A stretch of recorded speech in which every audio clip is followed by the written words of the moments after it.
Welcome to ESVN, the Emma Sports Vigilant Network show. My name is Emma Vigilant, and you know what to do, folks. Subscribe, youtube.com/ESVN show. Put on push notifications so you know when we're going live.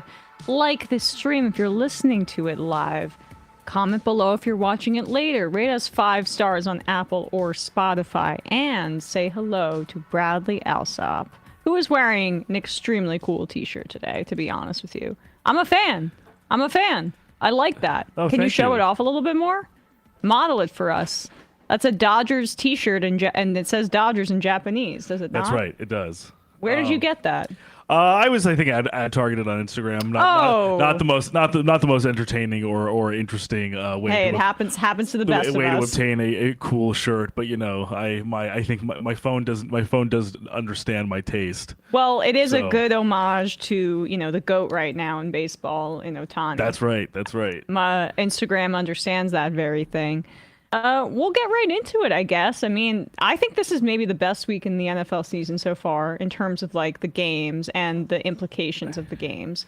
Very, very. I feel like kind of revealing outcomes in a number of them. Very revealing outcomes. I agree. Do you want to maybe just zoom in slightly and crop out that top? This little wire here. Yeah, big wire. Yeah, perhaps. We'll work on that as Where is my? Oh, here we go. I'll put you in a one shot for one. Okay, great. Just because I feel like there's a ton of machinery in the frame, but that's also because Sam has jerry-rigged this studio in a very. I mean, a wind could blow against. Well, I meant that top thing, but it really doesn't matter. This one, I'm not sure where. I don't care. Okay. I don't care. I'm giving up. But basically, Sam has made this almost by hand. No, just. Forget it. I was mostly busting you. Yeah. You want me to just leap across and tear all this crap down? Yeah. No, don't actually do that. Truly, something could hit us like the wrong way, like we could forget and leave the window open, and the storm could come in, and the whole set could be destroyed. That's what we had. That's why we have Matt, the Crypt Keeper. We do have him to connect everything together.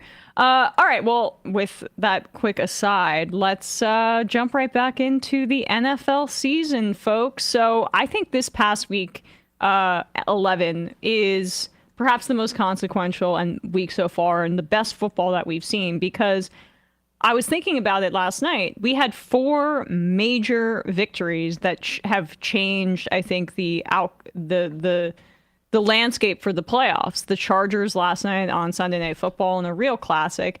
The Steelers cementing their hold over their division by beating the Ravens. The Bills defeating the last undefeated team, the Chiefs, and like taking a crucial tiebreaker in the AFC. And the Seahawks evening up the score and sweeping the 49ers, who was everybody's favorite in this division. And now it's the closest division in the league. So let's just start with these big four games that I flagged for you guys. Last night, the Chargers beat the Bengals. The Chargers were in control of the game seemingly almost the entire time, but Burrow, being as talented and as incredible as he is, rallied the troops, and there was a comeback. They tied it in the fourth quarter, 27-27.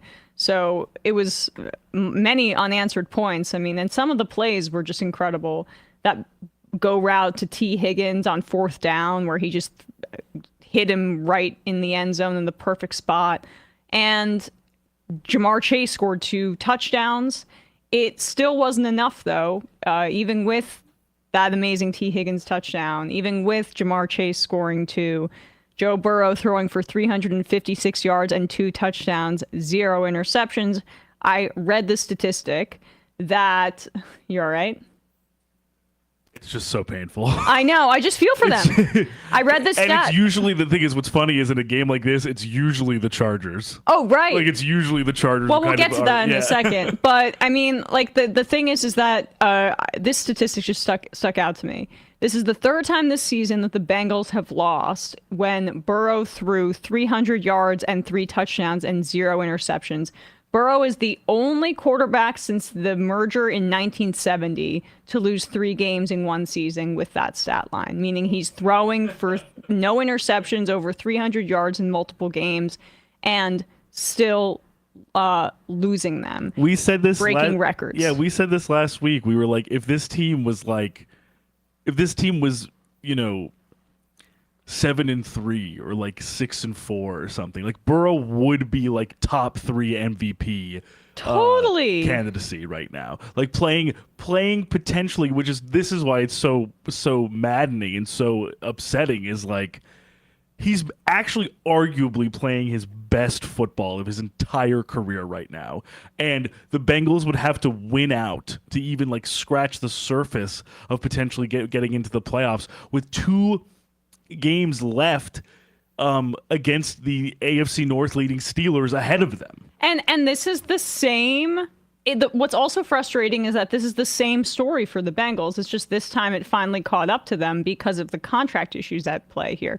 They've been starting slow throughout Burrow's entire tenure, but it's a little hard to overcome when Jamar Chase doesn't get his contract in the offseason. You draw that out, even though all you had to do was just pay him slightly more than Justin Jefferson, and that's what you're going to end up having to pay him anyway. So the fact that the Bengals are treading water on this is very characteristic of this franchise, but also really agonizing. And then T. Higgins, you're just like, you got no future here. We're tagging you. And then like Jesse Bates, which is the thing the Bengals always do, we'll probably trade you or we'll probably let you go in free agency because they don't like to give out guarantees. It's this Steelers thing. The Steelers changed. The TJ Watt contract was more updated to modern times, where it's not like, we'll only guarantee the first 2 years. I'm forgetting the specifics, but they're like very light on the guarantees. That's what caused the whole Le'Veon Bell situation, right? Was that they weren't giving money guarantees later on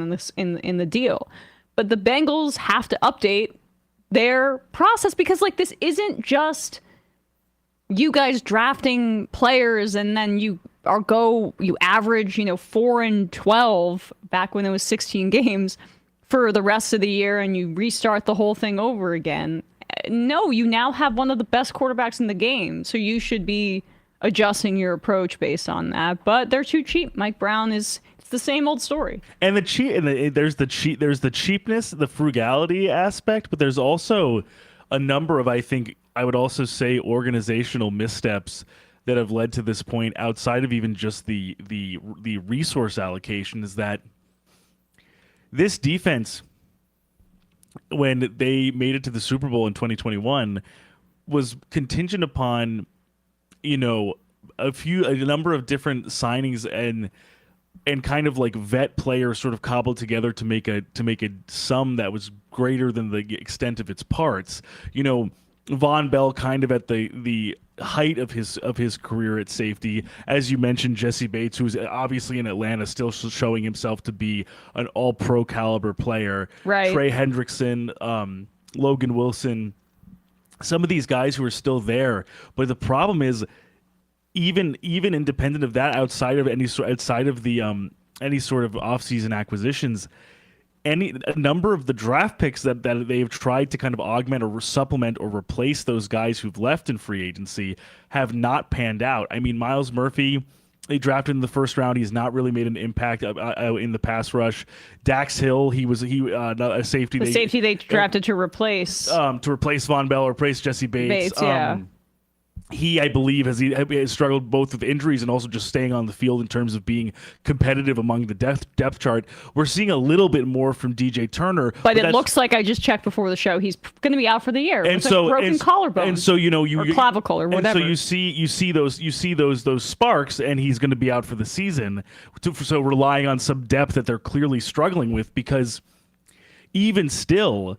They definitely, kind of exhibited a little bit more, I would say, kind of intensity and heart in their play in the second half against the Chargers, but there still wasn't enough. Especially, you saw they couldn't bring J.K. Dobbins down for the game-winning touchdown, and I think they let them score there, but that's a whole different that's my guess. My guess is that they didn't want them to run out the clock and then kick a game because Dicker has been on point. The other situation that we need to talk about is that McPherson is having a horrible year. Yeah. And then the other aspect of that too is that just beyond Trey Hendrickson and Sam Hubbard occasionally, there's just no pressure. There's no give that's coming from any of the pass rusher or the any of the guys up front. So Joe Burrow and Jamar Chase and especially T. Higgins this past game as well, have essentially almost been playing like note perfect football. And they even got another chance when their Alohi Gilman, I believe, got that interception, but it was called back because Ogbania on the line had a penalty, so they got another chance. They got these chances, but it still wasn't enough just because they didn't have enough, I think. Joe Burrow and Jamar Chase and the real power players on this team can only carry these guys so much when they have to shoulder so much of the burden with a defense that can't really help them in any way. Right. And then, as you said, the 2 missed field goals to make it so that even Cam Taylor Britt has not been good. That secondary needs work. As you're saying, Trey Hendrickson is really the only playmaker they have on defense right now, and he was livid on the sidelines. And then their kicking issues. It sucks because DJ Turner is fast. He's undersized for a corner, but he was he came out of Michigan, if I'm not mistaken. Yeah, he's a really interesting player. And he made a great play on the play that he broke his, or he got injured on. Right. And the thing I'll just take away most from this is that no matter what the outcome was, Burrow and Herbert's plays wouldn't have been the problem. I know that towards the end of the game, it looked like, oh my God, are the Chargers going to do what they did against the Jags? They're choking, they're falling apart. And there was a period where Herbert had 7 straight incompletions, which was, I think, a record for him. But they ended up rallying because you know what? Harbaugh has coached them into being a team. Like they're a team. They care about one another. It jumps off the screen. They play for one another. And it's the kind of thing where you can just see like, this is the stuff that makes a difference in tie-break situations. It's coaching, it's belief, it's complementary football.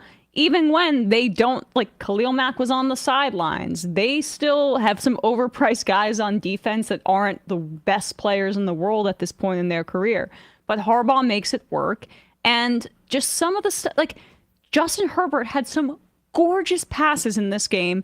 That seam touchdown to Will Dissly that was like, so beautiful. So awesome. And like he and Burrow are from that draft class, just phenomenal talents. God, we took Daniel Jones we'll get to that in a bit, the year before we took Justin Herbert, but that was the quarterback because do you remember that was the draft where he stayed for an extra year so we could play with his brother? I'm bitter about that to the end of my days because Herbert, because that's who the Giants wanted. Herbert stayed an extra year to play with his brother because he's just a good guy. But I mean, stupid. The Chargers are really exciting. Like they're used to playing in a stadium where they don't have a ton of fans. They have they like his brother.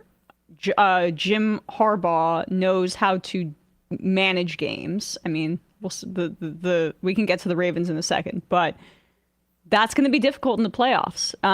And if they're the top wild card, come on. I mean, I don't know.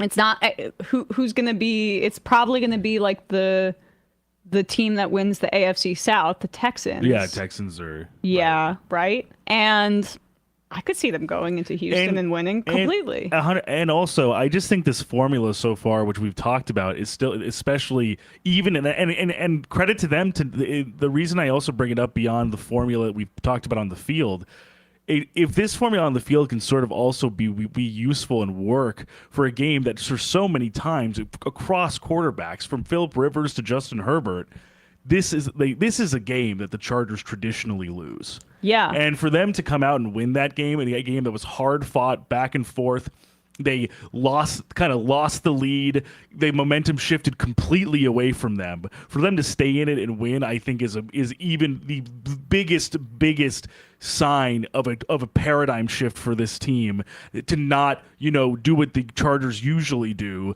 which is seize defeat from the jaws of victory, as it were. And I'm just so happy to see those guys believe. It's the kind of team that I've watched. I've been a Herbert fan, and so you see a total difference in their demeanor, and it shows up on the field. And you can just see it too, I think, on the defensive side. I think Jesse Minter, who Harbaugh brought with him from Michigan, has done such a good job, not with just the personnel he has, but as you're talking about, Emma, right, completely shifting the tone, shifting the kind of the feeling of this defense, because under Brandon Staley, he had something in the beginning that people hadn't really seen before or seen as much of when he came in, but it became so stale and so passive so quickly. Right. Whereas Minter came in here, and the intensity from guys, not just from guys like Joey Bosa, who has been playing pretty well the last few games, but less heralded guys like Poona Ford, like Diane Henley, like these guys who do not have have the similar Tuli Tuipulotu, the guys that do not have the same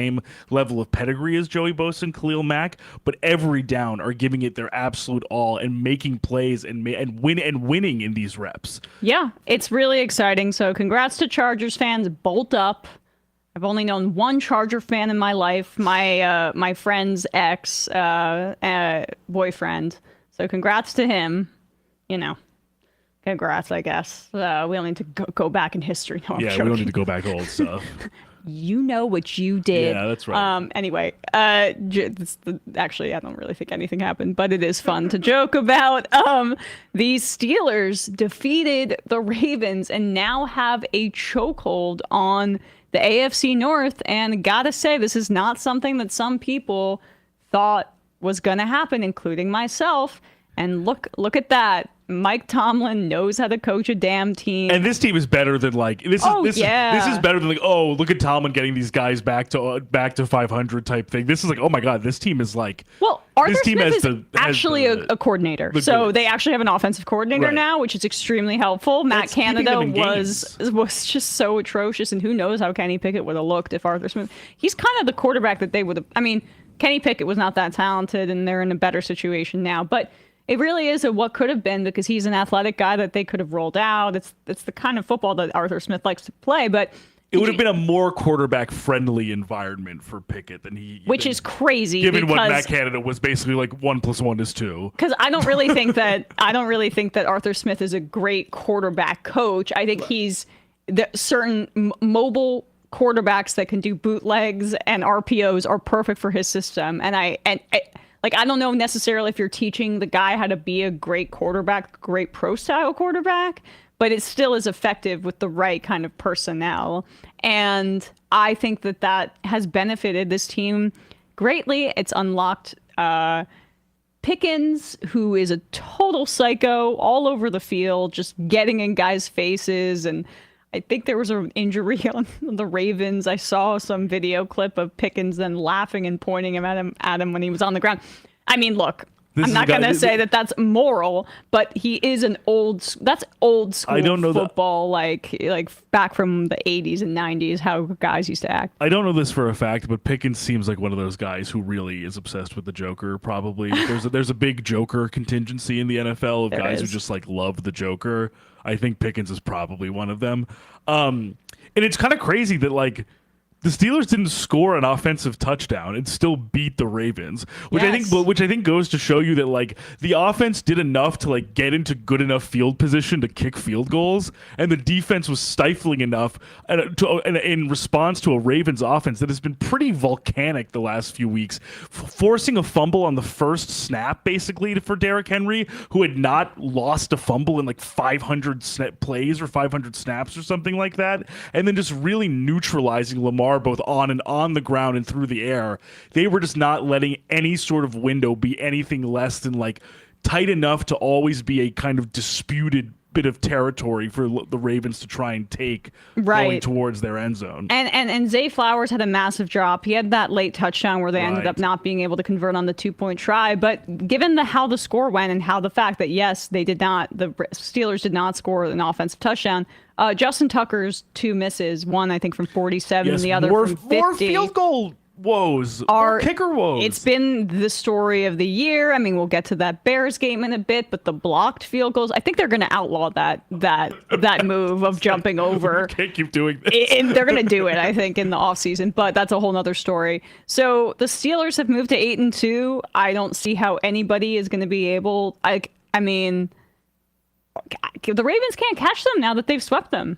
I just don't see that happening. Right. The interdivisional aspect of it is just even more so the impressiveness of obviously getting 2 against the Ravens. It's just like the Steelers are in the catbird seat now. They kind of, I think, have the sort of inside track at this point. It feels like it. It feels like it. I mean, the Browns are nothing. The Bengals are 4-7. Exactly. They can't come. I don't think they can come back from that. Their defense is awful. Right, absent a 6-game win streak. Right, like which I guess is possible, but I just think it's unlikely. Yeah. And the Ravens have big problems that are being covered up by the fact that Lamar and Derrick Henry and Zay Flowers are so talented on that side of the ball. They have one of the worst secondaries in the sport outside of great safety play by Kyle Hamilton, but they are getting thrown on, and not necessarily in this game, but previously they did. And every time the Ravens would make a play, like Russ threw that interception, the Steelers would have an answer. And they had that interception where they took it away from that player, I forget who it was, took it away from Justice Hill. And maybe you could look that up. It's not that important. But yeah, the Steelers are just like, this happens every year. You discount them. Peyton Wilson, who is a rookie also as well. Yeah, got that interception. And then and what is also, I think, so impressive, and I almost think it speaks to the Steelers' viability, is that Nick Herbig on the defensive on the line had a great game, and he's replacing Alex Highsmith. Yeah. So like these were some guys who were just kind of slotting in there as reserves, not necessarily being supposed to be.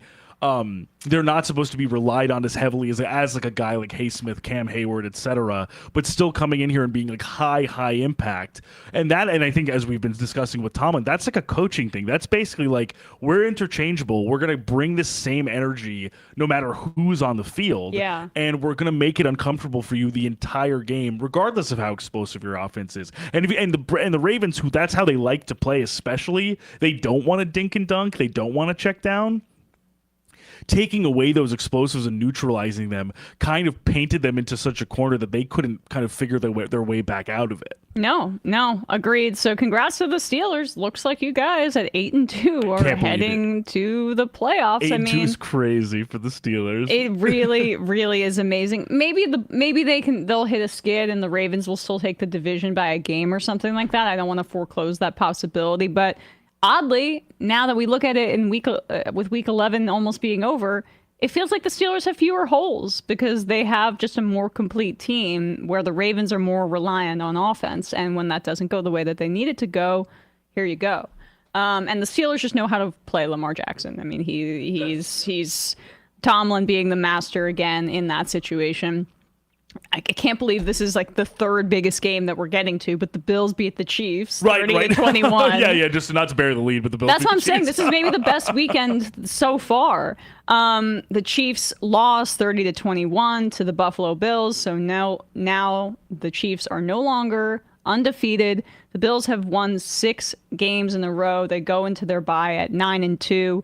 Josh Allen is officially my pick for MVP. I love you, Lamar, but he's won it twice. And Josh Allen, the narrative of him being voted by players, which is just like insane. The most overrated player in the NFL to going to MVP is just too much for me to discount. I tweeted this and someone was saying this is a racist take. I'm like, I don't know why people are drawing this along these lines. And then I look up Josh Allen MVP, and the first guy that's advocating for it is Emmanuel Acho. I'm like, God damn it, I really don't want to be on the same side as this guy. Yeah, that's why. But I check yourself, Emma. I know. I need to have an uncomfortable conversation with Lamar. With a white person myself. With a white person. But I'm sorry. He deserves to have one MVP, and he's really playing great right now. That touchdown run. Oh. That touchdown run. It's like a Madden play. It's like you're playing easy on Madden and you just call your own number and just shed it the entire defense. And the Chiefs defense is good. It's not like this wasn't like he was playing the Jaguars defense. Like he was ripping through guys who were like trained to tackle him. It's incredible, and it's like the kind of thing where he had another scramble that didn't get in the end zone just to an extended drive earlier on in the game, and he's in the air getting hit in the hip with a helmet, a guy going as fast as he can, and I'm like, oh my god, he's not going to get up. Pops right up. Like, he is cyborg. He has otherworldly resiliency that I just think is so rare, and this is when people say size is a skill, but also durability is a skill, and to have that combination, he is one of the greatest quarterbacks in the history of the NFL.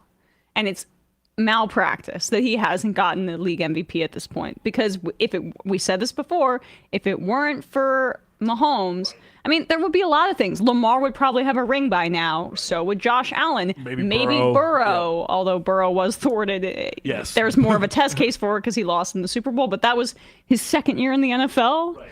I mean, this is just the kind of thing where, like, the Bills are just also on a roll because the offensive line is sneakily one of the best in the league. Oh yeah. And even what was also so impressive about this performance too against a really good Chiefs defense is Spencer Brown, one of their linchpins on the offensive line, not playing.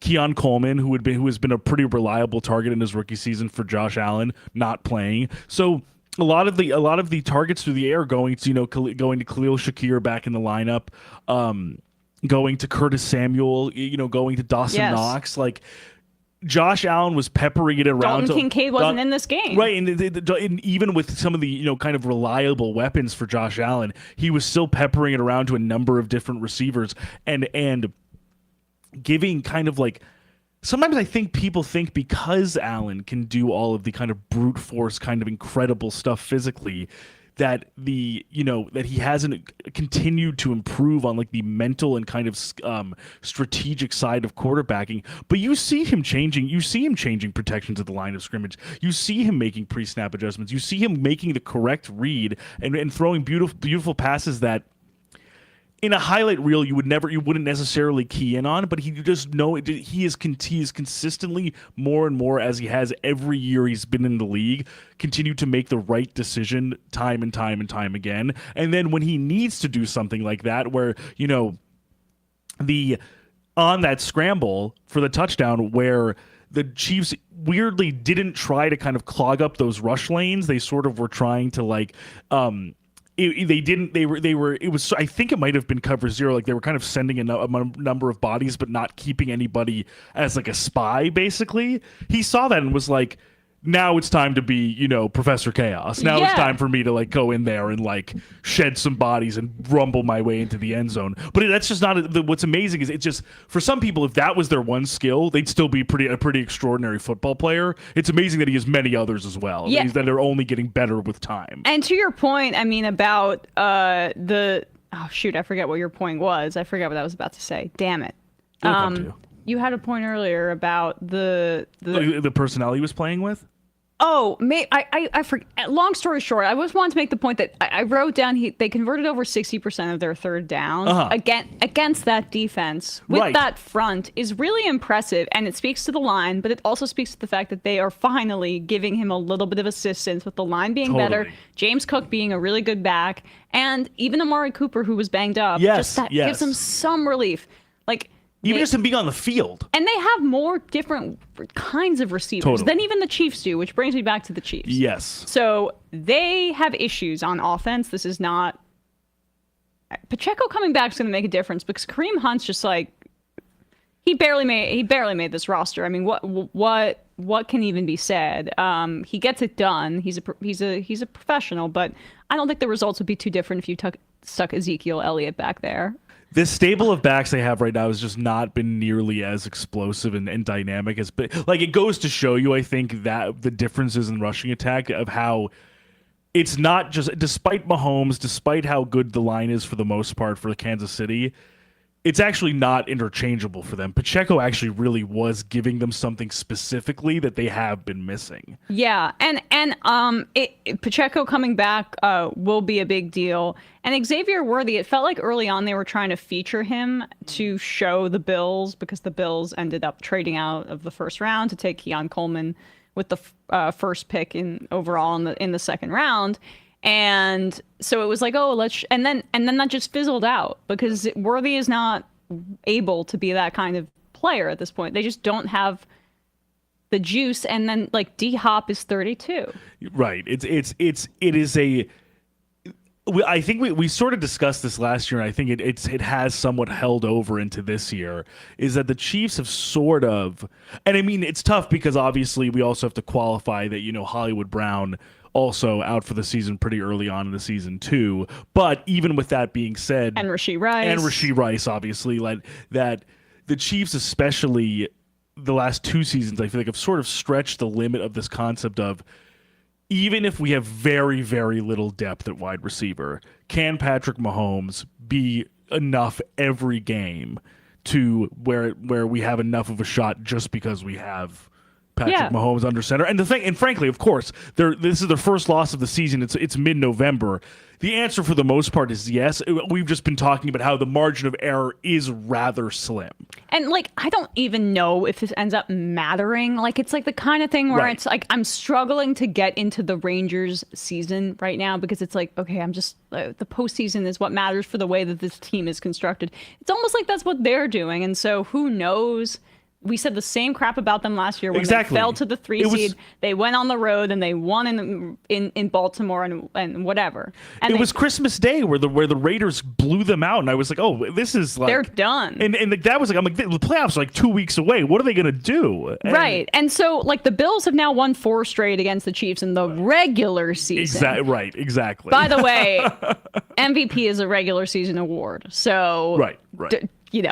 I don't want to hear anything about the Bills and their issues in the postseason, but could this finally be the year where they're able to beat them, even in Buffalo? Because if the Bills keep this up, and newsflash, we'll talk about the Jets in a bit, that division is doggy doo-doo.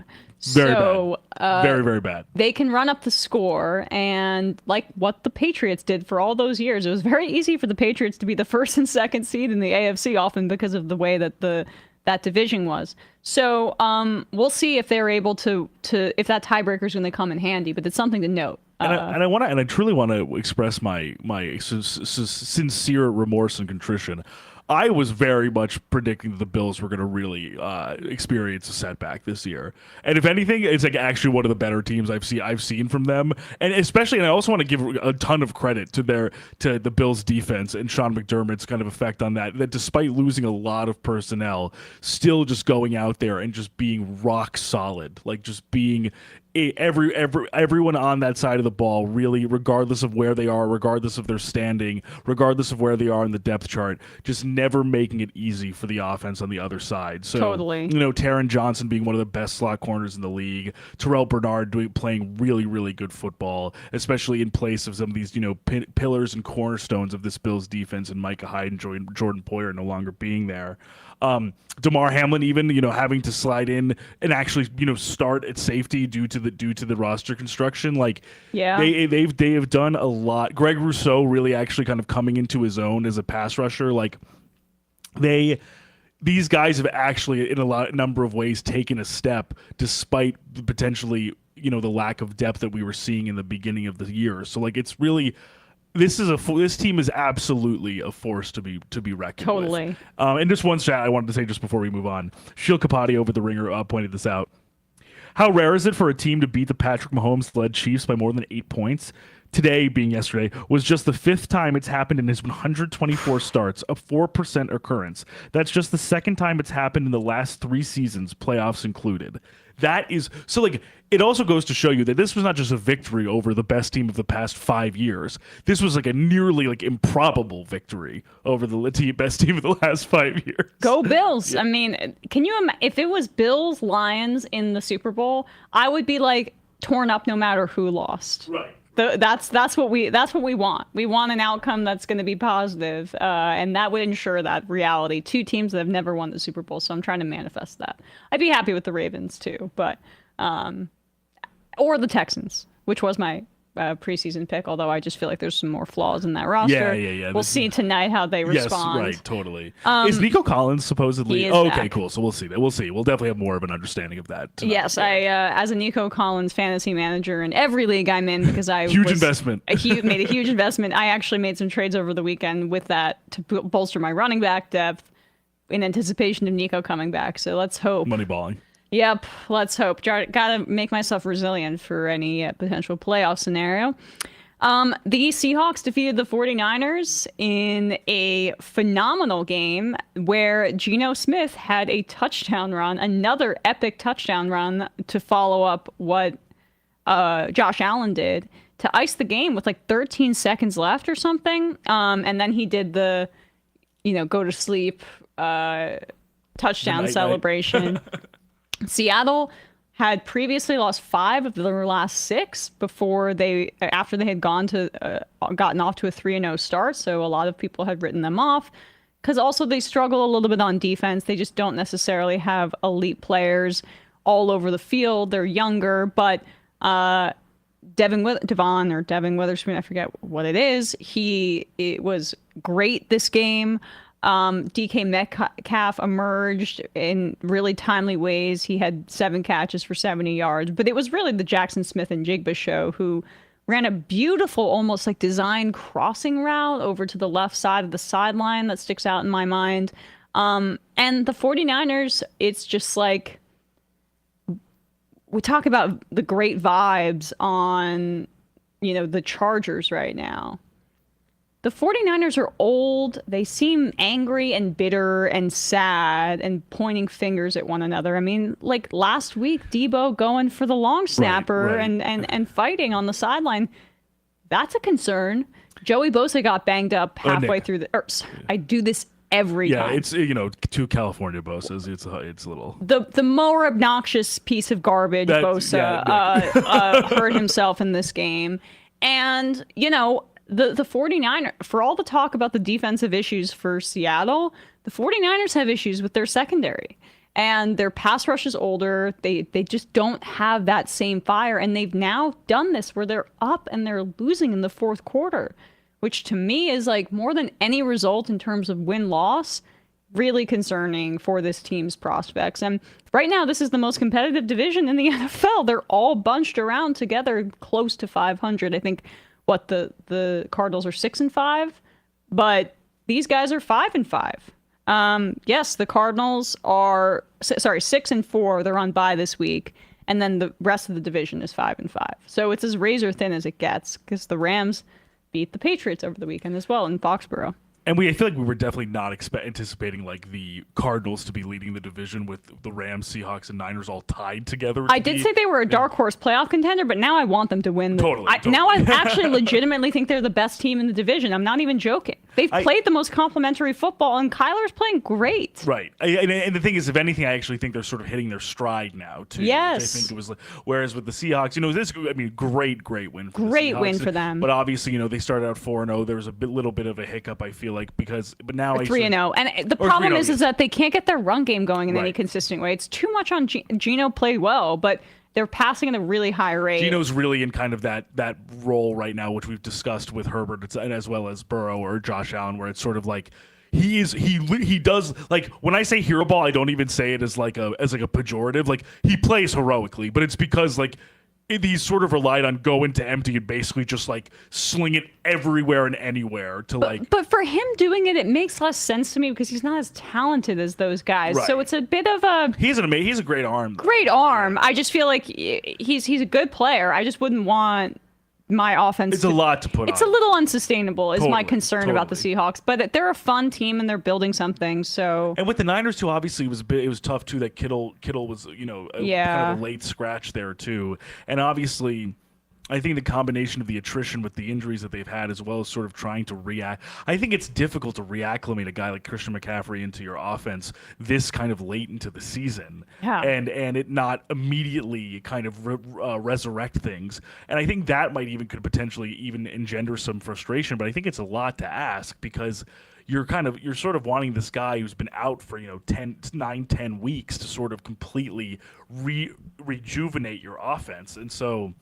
And it's just incredible that the 49ers, well, first of all, they've also had horrible kicking this whole season. Right. But their red zone offense has been crap. That's really been kind of one of the more surprising things of this entire situation is because it seems so out of the ordinary for a Kyle Shanahan-led offense to be sometimes and honestly it's been pretty consistent in most of their games to be rather punchless or sort of like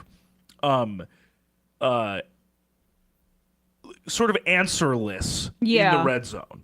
Where I feel like in a number of different seasons it's not been that problem in the play. If anything, if the skill talent would fail, the play calling wouldn't. Yeah. But I feel like we're sort of seeing a little bit of both there right now. How can you go to a Super Bowl twice and lose to the same opponent in heartbreaking fashion while being up both times and not feel like, what am I even doing here anymore? It could be a true little bit of like, whether they know it or not, some level of nihilism. Losing Ayuk, losing Ayuk, Debo being out for a little bit, Kittle being out for a little bit, Trent Williams being out. Debo's looked bad. Yeah, and he is. I don't know what to say, but I just. And Ayuk wasn't looking particularly great prior to the injury, also. I've always, frankly, I don't know if I've said this, so perhaps I'm just doing revisionist history about my own opinions, but I've always thought both of those guys were overrated and more just great fits for Shanahan's system, but they paid everybody. Right. They paid everybody. A lot of bills are going to come due also. And they lost 2 first-round picks for that freaking trade up for Trey Lance. Which may be potentially contingent on whatever happens with the rest of the season. Maybe there will be a time their window for an actual reckoning on that being a very, very, costly mistake. And as shitty as Mac Jones looked against the Lions, he who knows how he could have developed in that system. He can run a West Coast offense. But anyway, that division, we thought that it might be the best division in football. That or the AFC North. It's now the most competitive division in football. Yeah, maybe not best, but there's a lot. The best is the AFC West. The best is the AFC West with the Chargers and the Broncos and the Chiefs are all the Raiders suck. Yeah, but just Brock Bowers. But having 3 really good teams in that division is tough. And the thing is, it has been a while since I guess we can talk about the Broncos game a little bit. But it kind of has been a while since the Chargers and Broncos have been really somewhat competitive. Obviously, the Chiefs are very much up there in the win column no matter what. But just the fact that there's a chance that there is a chance that between the wild card and just regular seeding, 3 teams come out of the AFC West into the playoffs. Right. Definitely. And they play the Chargers at home one more time. The Chiefs do. They defeated. Obviously they beat Denver last week, and then they beat the Chargers earlier on in the year, and they beat the Raiders as well. They still have 3 more division games each with their divisional opponents, so that could change things. Their schedule is super easy down the stretch, except for Pittsburgh and Houston, and Denver and the Chargers. So maybe they do get that other second loss that would put them. And would put the Bills ahead of them in seeding. And with Denver specifically, because it's not as if the Broncos have basically, as we saw yesterday, kind of holding a pretty at sometimes dynamic and explosive Falcons offense to 6 points. Yeah. And then on the other end of things, which was honestly the more surprising side of things because of how impactful the Broncos defense has been all year. But for them to see, Bo Nix with 4 passing touchdowns, and a few of them obviously kind of came from really, really great play design, and I think really, really great usage of the guys on this roster. Nix has just, I think, honestly been week in and week out, just like growing his game and making more and more impactful plays. And also, if anything, I think like in a metaphorical sense, it does seem a little bit like Sean Payton's giving him more and more like access to the keys to the car, for example. Like, gone are the days of just purely behind the line of scrimmage passing. He's really looking downfield, going through his progressions and finding pockets in the zone for these guys to shoot off for real yak opportunities after he gets them the ball. So, I mean, the Broncos dominated the Falcons just completely out of Across the gates. Bo Nix, I watch him closely because he's my backup to Kyler Murray in one of the leagues that I'm in. And so I was watching this game very closely.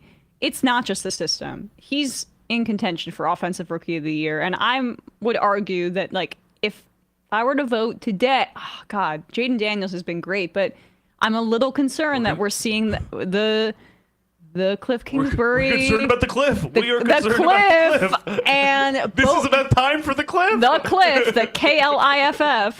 Like, Bo Nix is getting better. Yeah, definitely. And this is another great stat I wrote down. He's 7 of 8 on throws of 10+ air yards against the Falcons. So he was just completing these passes that went over 10 yards in the air. So it's not just the checkdowns. He can throw a really hard ball that's also catchable. His mechanics and his release are way underrated, and his footwork looks like a veteran. I did not see this going into the draft. No, me I was neither. not a Knicks fan. I was wrong. Like, I think that he's clearly separating himself in terms of rookie seasons. He's having an objectively better rookie season than Caleb Williams and objectively better than Drake May. It's between him and Jaden Daniels in terms of who's doing the best, who's playing. Obviously, Penix is not starting in Atlanta, but maybe he should be because Kirk Cousins is injured. Like, there's something off. And I know that he popped up on the injury report last week. Now they've lost 2 in a row. But just to wax more poetically about Bo Nix, over the last 4 games, he's averaging 257 passing yards a game. He's had 11 touchdowns and no interceptions. Yeah, that's crazy. And to compare to Jaden Daniels, I mean, it's hard to assess Daniels based on just passing yards, but he's had 232 average yards over the past 4 games, 4 touchdowns. Caleb, 175 average with 0 touchdowns. So and it's also you know the I think it's also not. And this is not to take anything away from Nix's play. I just think it also goes to show you how important it is to have such a well constructed and strong ecosystem around him on both sides of the ball in terms of like positioning where you go. Like, this offensive line has been playing really great. The run game as a result has also been pretty strong. We're seeing a lot out of some of these guys. Cortland Sutton has stepped up. Totally. Like, we're seeing a lot out of these guys. Tim Patrick. Even some of these, little Jordan Humphrey, who had the last touchdown, he had a really dynamic run after the catch. Yes. Like, we're seeing a lot more out of some of these guys that I think were potentially a little bit written off earlier in their tenure with the Broncos, and with this defense being so impactful. This is a real recipe for success that the Broncos just definitely did not have when Russell Wilson was really kind of like seemingly a real kind of albatross around the neck of the organization. That it was just there. I mean, they're paying his full contract, basically, paying his salary minus the veteran minimum that the Steelers are paying. But like, if anything, I just think pulling the ripcord there, despite the financial liability, was the best thing that they could have done to be in this situation now, regardless of what happened with Russ last year and regardless of what happened with Russ with the Nathaniel Hackett tenure. Yeah, I mean, turns out, so Sean Payton took the Saints to 2 Super Bowls. They won. They won 1, and then they lost to the Colts. That was the one that Peyton Manning won. Correct. Yeah. Turns out Sean Payton's actually pretty good at coaching football. And it's pretty hard to go to 2 Super Bowls in your tenure, and he did it, and he won 1 of them. And people wrote him off and were like, oh, he's so arrogant. Oh, he's lost his touch. Like, looks like he hasn't lost his touch. And of the 5 first-round quarterbacks taken, just keep note, this is the one guy that came in with an offensively minded head coach. Yeah. Williams has Eberflus, Dan Quinn for Jaden Daniels. Penix obviously not playing, but defensive head coach, and then same with May in New England. So like that is something that's really good for his development. Totally. And so I'm impressed with the Broncos. I don't even think that their offensive firepower is good. Cortland Sutton's fine, but I would say they're bottom 10 in terms of offensive personnel weapons. Is not great. Yeah, it's you look at the guys who caught these touchdowns. Nate Adkins, yes. Jordan Humphrey. Like these aren't particularly heralded guys. But I think when the coaching and the play design and the confidence is there, you get the most out of the people that are in that. Also, building. Did I say Tim Patrick? I meant Troy Franklin. Sorry, Troy. No, Tim Patrick was on. I know, but I was like, he left. There's something that happened to him. Troy Franklin. Franklin is the rookie that the Broncos. Yes, you're right. My apologies. No worries. So gotta say, I'm really, really loving Knicks' game, and who knows? I mean, he's playing so well that maybe I've got to keep Kyler Murray on the bench. I mean, that's how good he's playing. I don't know. We'll see. And then, okay, let's just turn to the Jets, and then we'll run through the other games more quickly. So Bradley. Well, I'll just say I'm just going to address this really quickly from my end of things. The Giants are benching Daniel Jones. He has an injury guarantee that they don't want to kick in, so it makes total sense. I am shocked that they're starting Tommy DeVito. Yeah, I was a little surprised because I thought it would be Drew Luck, but I guess reporters are circulating his contract out there and being like, look, he has these playing incentives. They don't want to pay him $250,000. I'm like, that's nothing. It's like chump change for a come on. Team, yeah. Like, no, they clearly Locke has not done enough. He's not kind of separated himself enough to be like. And I think Dable's really worried about losing his job, and Tommy DeVito will take care of the football, and Drew Lock won't. But I just got to say that I think that's a really scary proposition. I desperately wish, unless they're purposefully trying to tank, which would be awesome.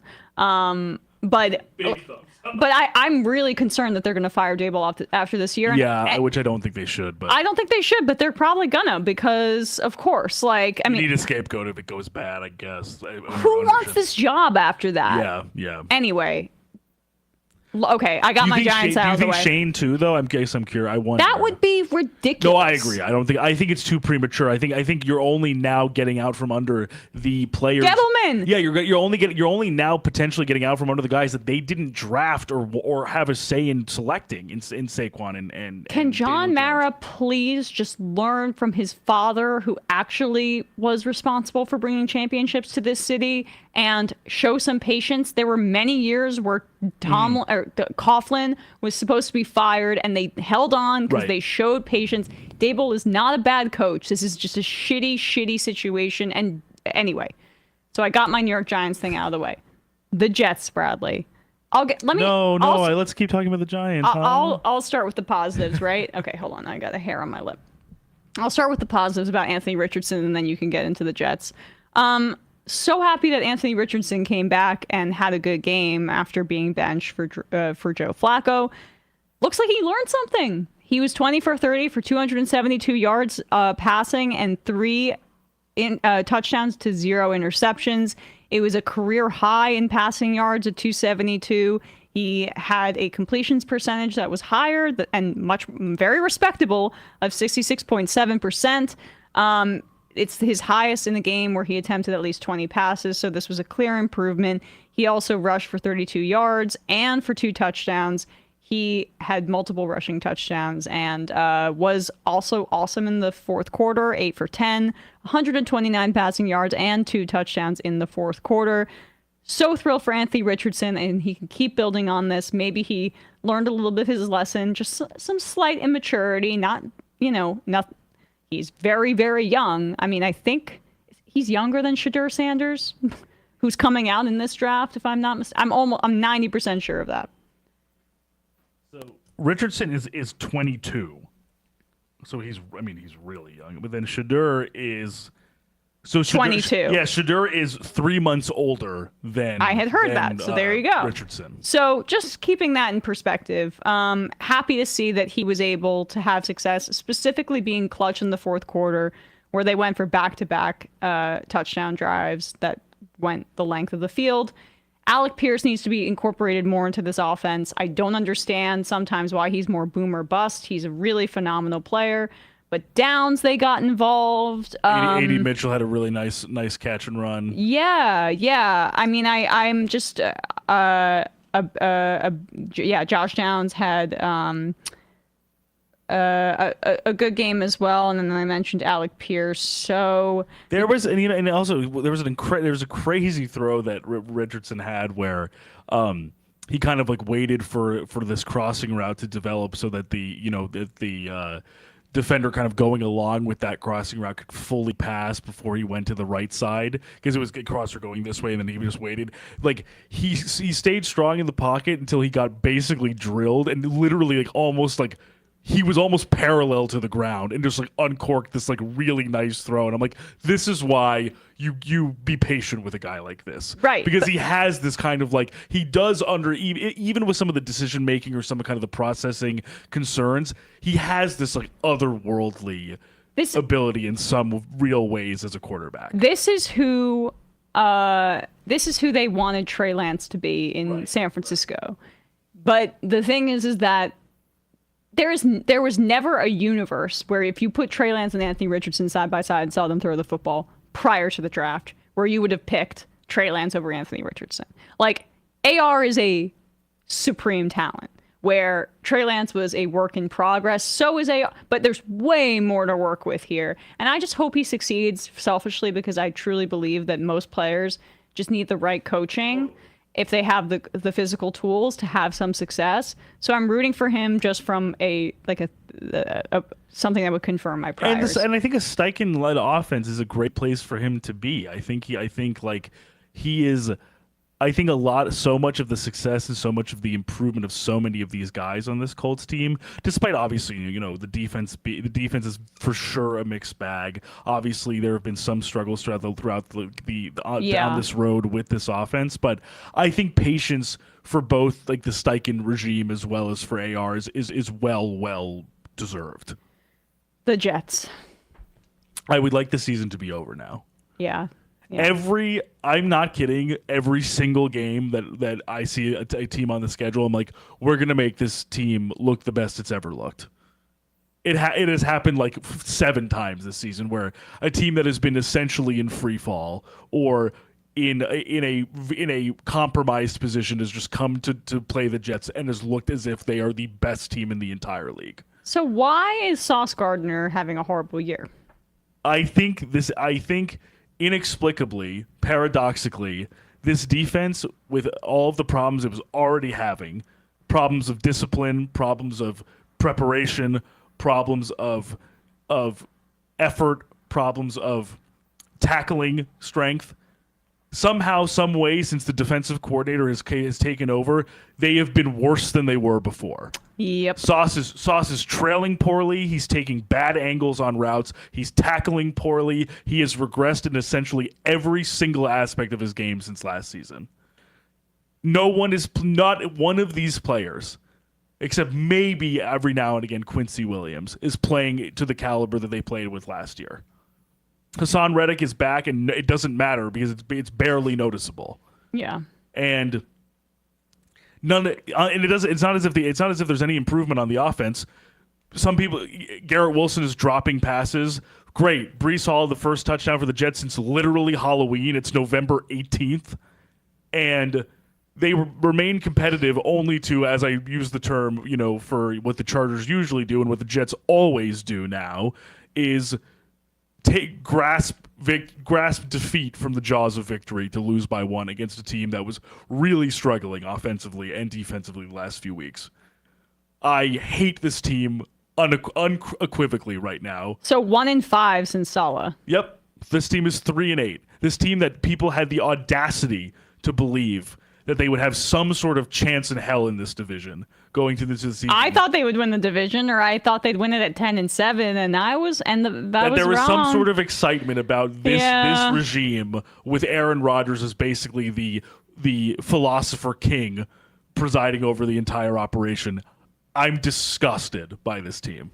So I would like Woody Johnson to be the honorable ambassador to the United Kingdom, and it would, excuse my language, fuck off to Europe, so there could be someone else at the helm. And I would like Aaron Rodgers to get out of my sight forever. yeah, I understand that. They might have a better chance if Tyrod started. I think there would be. I think any change anywhere would be either at worst shuffling deck chairs on the Titanic, or at best provide a glimmer of hope before they lose every single game until the season ends. All right.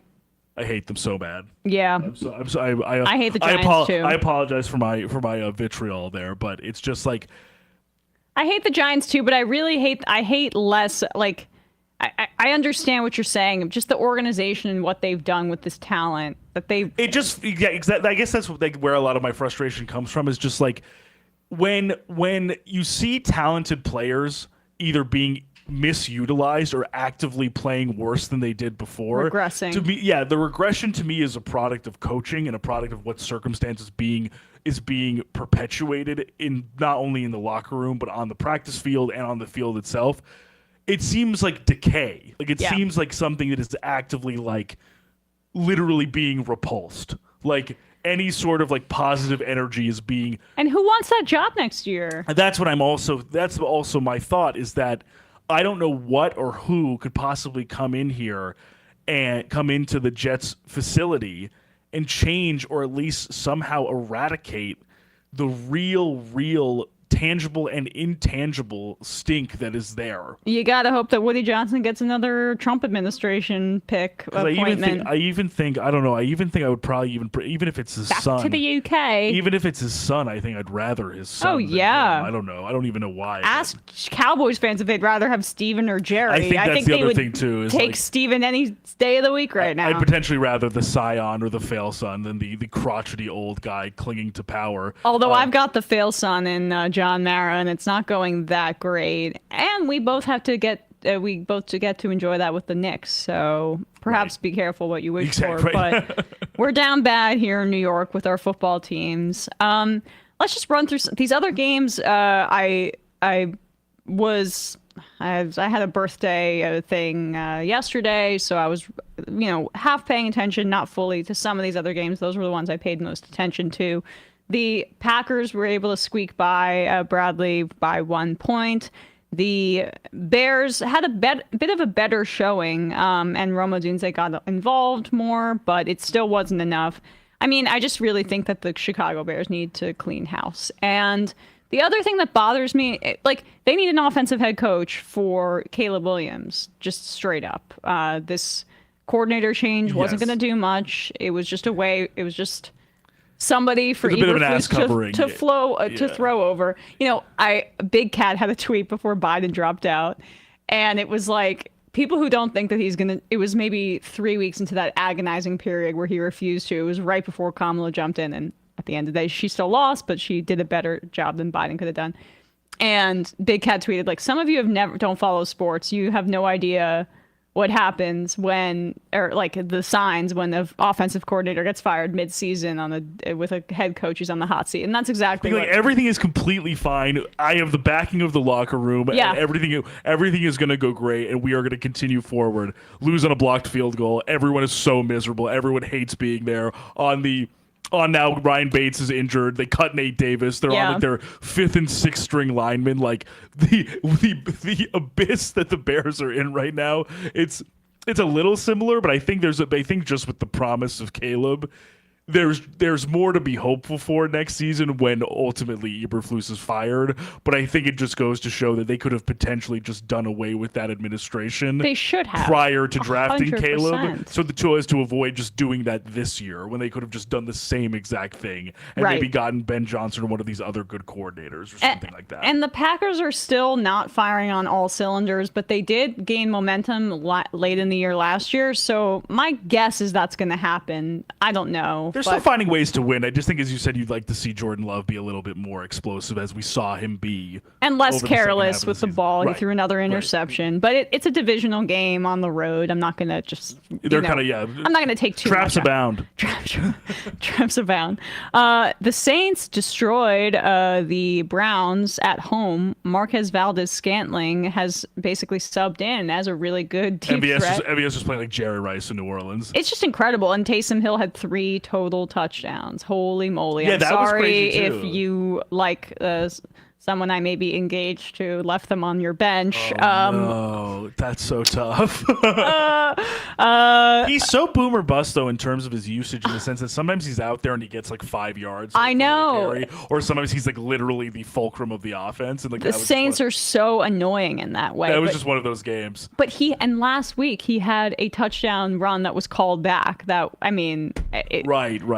It's just so. I mean, the Browns at a certain level are like probably just trying to think about how can we get one of the quarterbacks in this draft, even though it's definitely not. I think this team is looking to the future. Oh yeah. I think this team is squarely. We're on to the next week. I mean, just got to get through this. Although they still have Deshaun Watson on their roster. I mean, who knows? He could have a comeback. No, but they still have to pay him for like 3 more years. That's right. The GDP of a small country. But the Saints, since firing Dennis Allen, have gone 2-0. So perhaps, what's the name of their interim head Darren coach? Rizzi. I know. I was like, Italian last name. But maybe Rizzi's trying to coach himself into a job next year. We shall see. Maybe he'll do the old Antonio Pierce. The Pats lost to the Rams at home. Puka Nacua. Drake May did have a bunch of really nice throws, though. He did. I'm still, although they didn't obviously win, Pleasantly surprised. I feel like he's coming into his own a little bit and showing, like, I think it's the best situation to be in if you're the Patriots right now, where you're obviously not really expected to win, but you're getting a good showing out of your highly drafted quarterback, and just seeing that maybe with like better personnel, he'll just continue to get better, and the fact that we've obviously talked about that he's so young. He is young for the position to begin with, and then also has not played it. So like I think there's still a lot of room to grow for Drake May. He looked really good. I mean, he had a really good stat line, threw for nearly 300 yards, quite similar to Matthew Stafford. The difference is just that Stafford threw for 4 touchdowns. Right. And it's the Puka Nacua and Cooper Kupp show, with them accounting for 3 of those touchdowns. And the Patriots, they played hard. They're just not talented enough to keep up with. Which again, better problem to have, I think, Rams. if you're untalented but play hard, as opposed to being untalented and also just everyone like not the Bears are obviously a little bit more talented, but like on the offensive line, it's like these guys don't want to be there. Right. They want to stop doing this. Yes. Please stop. Please end this. The Dolphins beat the Raiders. Now it looks, hey, Tua's come back, and he did not throw an interception in this game. He threw for 3 touchdowns, 2 of them to Jonnu Smith, who is emerging. Yeah, that's wild. Yeah. I mean, it's interesting because it's almost like they're like Achane caught another one, and they've been struggling more with their pass game, traditional pass game. With Waddle has been very quiet. He caught 2 passes for 37 yards. I don't know if he's working through something, but it ended up not mattering because the Raiders are not good. They are 2-8 at this point. And the one bright spot is that Brock Bowers is unfortunately loves Trump. We discovered that this weekend with his stupid little dance. In the tradition of all these guys wanting to do the dance, but then wanting to not have to discuss why they did the dance. But he's going to be the Sam Laporta of the 2025 fantasy draft, where he will be the first tight end taken, he'll be the in vogue tight end, and it's very justified. He's getting close. I feel like to breaking some rookie tight end records. I think so. He's very it's so clear how he can be used in certain ways where you're like, it's kind of wild you can use a tight end like that, in the sense of like, they're sometimes calling like jet sweeps for Bowers, where he's just sprinting across the entire formation, getting the ball in the handoff and just going straight to work, like finding a hole and just like running it like he's a running back. Like, well, I mean, he's an amazing talent offensively. And you could just see how, why was Kyle Pitts a can't miss tight end prospect that is not living up. He's fine, but he's not living up to full expectations. And Brock Bowers is immediately hitting the ground running as a can't miss tight end prospect. And it's because Brock Bowers can play the game in a more traditional manner. Like, Pitts is limited in his route tree and in his blocking ability. Whereas Bowers was exactly Bowers can elite. Bowers is it's not you're not only putting him on to block obviously, but he can block. He's like a willing and capable blocker. Right. I'm trying to think of who he reminds me of. I mean, gosh.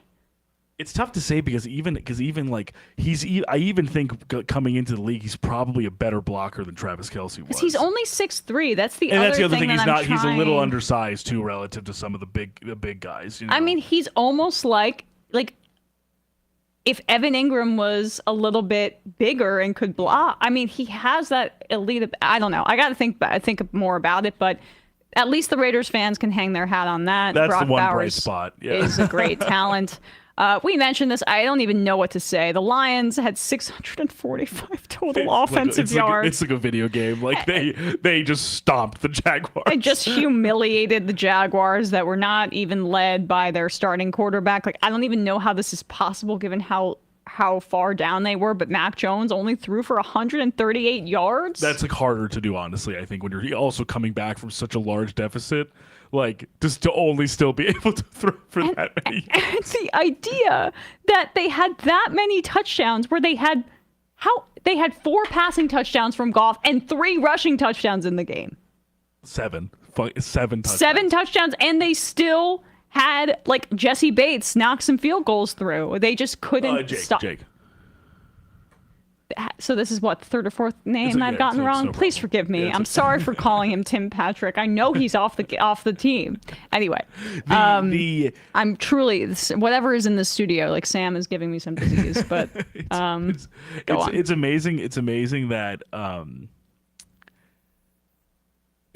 that last week we were talking about them being able to win that game against the Texans despite Goff throwing for 5 interceptions, and then this week them putting up over 600 yards of offense and 7 touchdowns while holding the Jags to 6 points on defense. It's like this team basically, outside of the one loss, just like they are becoming into the buzzsaw level of like, you must kill this team to beat them. Yeah. They must be like they have to be dead in the ground for them to be beat. That's the only way. It's just amazing because I'm part of me is like, don't use it all. Like, don't save it. It's finite. The energy is finite. That's like an old story. Again, I'm weaving in my little favorite anecdotes. Call it the weave. But and I think that's actually all the games. So we'll wrap up in a second. But the Michael Strahan tells a story about how Tom Coughlin, or no, it wasn't Tom. It was okay. No, I'm sorry. It was Lawrence Taylor, because I've watched all these old like documentaries about the Giants Super Bowl runs. The first time they won, when they were practicing, Lawrence Taylor said that like they used to get basically that Parcells would beat them up in practice, and it was always such a hard practice, and he was never happy. But that they were practicing so well in the week leading up to that Super Bowl where they ended up winning against Elway, that he was like, don't use it all. Like, we've got to stop. Don't save some of it for the game. And that was the first time they'd seen him break in that way. And anyway, long story short, he can be superstitious. That's how I feel about the Lions, who I'm rooting for this year. Like, I get it, you want to crush everybody, but oh my God, can you just hold on for a little bit longer? Anyway, hold off on some of your tricks. I don't want you to use them all. All right, guys, we'll read some IMs and get out of here. This was a very, very efficient episode. I appreciate that, Bradley. We also just had very few games this week. This might be, is 11 the big bye? There's always the because sometimes it's Cardinals are on 10. Bye, right? And a few others, I think. I mean, the teams that are on bye this week, there's a lot of them. I guess 4: the Panthers, the Cardinals, the Bucks, and the Giants. So yeah, we have the Texans, Cowboys tonight. We had the Eagles, who beat the Commanders. Bradley and I did poorly in our bets this week. We'll see if the Texans can save me tonight. What is your score for the evening? What are you thinking? It's Texans, Cowboys. Texans, Cowboys. I mean, I don't see AT&T Stadium, so it's at home for the Cowboys, but they're 0-4. So this is the palace, at the home. sun god, this palace of the sun god. I mean, it is going to be at nighttime, but yeah. Okay. So maybe But funny joke. solar eclipse maybe. Hey. I think the Cowboys are cooked. I think the Cowboys are on both sides of the ball. Nico Collins back, 32-6 Texans. Yeah, I think that I'm going to go with, I'm going to say 24-10. 24-10 Texans. Yeah. All right, guys. Going to read some items and then we'll get out of here. Sour Diesel, Kendall Roy for next New York Jets owner. I mean, he would love that. Trump tried to buy the Bills back in the day, and that's What do you mean I can't get Burrow? Tater said, clip it. You said you're not a Knicks fan. Oh, damn it. Will from Indiana. It's so fitting Bradley's wearing the Japanese Dodgers shirt for Ohtani when the whole tungsten arm O'Doyle meme was being made in honor of him when he was with the Angels. Burrow is literally the tungsten arm of the NFL right now. He rocks and would or should be an MVP candidate, but alas, it does kind of feel similar to Phillip Rivers' heyday in San Diego. Certainly, although I liked Rivers a lot. He's not. Burrow is a better player, I think, than Phillip Rivers. Rivers was more inaccurate, more unwieldy motion. Burrow's a quicker decision maker.